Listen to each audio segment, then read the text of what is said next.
Good morning guys. This morning gagawin natin yung parte ng ating workout routine, which is yung push day na nagta-target ng triceps at chest.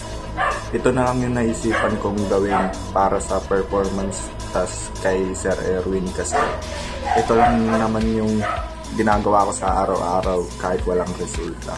Almost 9 months na akong nagka-calisthenics kaya lang wala masyadong result kasi dahil sa inconsistency o katamaran o wala sa oras, ganun.